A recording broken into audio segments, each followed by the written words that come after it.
Alors en 2010, je crois que la première grande tendance que l'on a pu observer, c'est une grosse tension sur les budgets. C'est ce qu'on va appeler un peu l'effet crise. Il ne faut pas oublier que en 2010, les budgets ont été constitués en 2009. Donc effectivement, on a vu des DSI passer beaucoup de temps sur des problématiques d'optimisation. Alors au niveau technologique, c'était plutôt de l'optimisation au sens de la consolidation des infrastructures, notamment des serveurs, plus la virtualisation. Au niveau des projets, on a quand même vu une approche assez timorée, c'est-à-dire pas forcément de grands lancements de projets, aussi une consolidation. Et en fait, une autre tendance que l'on a observée, c'est l'arrivée de DSI non techniciens à la tête justement de cette noble fonction. En général des gens qui viennent soit du domaine des finances, soit des domaines opérationnels aussi, avec une nouvelle génération de managers qui prend les rênes. Alors il n'est jamais simple de prévoir les grandes tendances qui affecteront nos DSI aujourd'hui, d'autant plus à l'horizon 2014 ou 2015. Néanmoins, on peut en prévoir au moins 7 grandes qui semblent se dessiner aujourd'hui et qui occuperont une grande partie de nos DSI, voire une certaine partie aussi de leur budget. Alors on pense tout d'abord évidemment en premier lieu au cloud, puisque les investissements faits par les fournisseurs sont colossaux, notamment des sociétés qu'on n'attendait pas comme eBay et Amazon. Le cloud est plus dans une logique d'externalisation, c'est ce qu'il faut comprendre au niveau de nos organisations. En deuxième tendance, je verrai la mobilité, simplement sur la base de 2 chiffres. C'est qu'on vend grosso modo entre 300 et 350 millions de PC chaque année et plus d'1,2 milliard de téléphones. Et dans ces 1,2 milliard de téléphones, on a entre 300 et 400 millions de smartphones. Donc on voit très clairement le système d'information aujourd'hui aller vers le smartphone, aller vers le téléphone. La troisième tendance, elle est au niveau de la sécurité, puisqu'un organisme comme Gartner estime qu'elle représentera bientôt, en tout cas à cet horizon, près de 10% du budget de nos DSI. La quatrième tendance, elle, est plutôt sur les usages. On risque de voir aussi un changement dans la logique du travail avec l'émergence du télétravail qui représente moins de 10% aujourd'hui des employés aujourd'hui et qui va s'élever à vraisemblablement à plus de 40 à 50% des actifs. Alors quand on dit télétravail, c'est en gros passer au moins un jour par semaine, voire jusqu'à la totalité, à son domicile. La cinquième tendance, elle, sera plutôt au niveau de la productivité des usages. Pourquoi ? Tout simplement parce qu'un organisme comme Ipsos a encore montré récemment qu'un travailleur de l'information passait près de 4h30 par jour devant son PC. Et je crois qu'on ne pourra plus faire l'économie de cette productivité dite individuelle, notamment au travers de l'utilisation des outils de base, que ce soit les outils de bureautique, les outils de messagerie notamment. La sixième tendance, elle, est plutôt le prolongement de cette productivité individuelle au niveau du fonctionnement de l'entreprise. On va parler là de performance des processus avec des méthodes qui sont déjà aujourd'hui utilisées, mais qui vont l'être encore plus, que ce soit au niveau Activity-Based Costing, Lean Management ou Lean Six Sigma.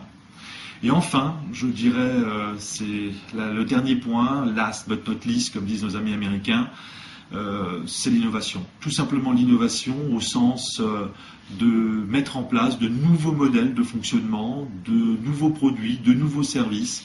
Et pour y arriver, il y a forcément nécessité de faire appel à notre instrumentation managériale et de gouvernance. Je pense notamment au schéma directeur, à l'analyse de la valeur et tout ce qui touche la veille et l'innovation. Alors, il y a près d'une dizaine d'années, j'avais écrit que le DSI de demain serait manager et leader à la fois ou ne serait pas. Alors évidemment, cette phrase était un peu brutale, mais je crois qu'elle représentait en fait ce que doit être un DSI aujourd'hui, à la fois quelqu'un qui est un bon gestionnaire et qui est capable de montrer des gains de productivité au travers de l'optimisation. On a parlé de la virtualisation, de la consolidation, etc. Mais aussi un leader. Pourquoi ? Tout simplement pour montrer un peu les nouveaux modèles. Alors, je vois vraiment le DSI de demain comme un moteur de la transformation de nos organisations, un acteur qui va être quelque part l'agent du changement principal. Et son titre, je crois que son titre aussi risque d'évoluer. Aujourd'hui, quand on prend juste un chiffre, c'est que près de la moitié des projets de son portefeuille sont des projets qui touchent plus d'un métier. Donc forcément, on va avoir besoin d'une maîtrise d'ouvrage globale, et je crois que la DSI est sans doute la seule fonction à même d'appréhender cette complexité et cette responsabilité. Donc on verra le DSI de plus en plus, non pas dans un rôle client-fournisseur, mais véritablement pour représenter les intérêts de l'entreprise au niveau de cette maîtrise d'ouvrage globale. Alors on risque de l'appeler direction de la modernisation, on peut aussi très bien l'appeler direction générale déléguée au système d'information, qui est sans doute la seule terminologie à même d'avoir, je dirais, l'aval de la direction générale pour effectivement effectuer ces transformations et ces changements.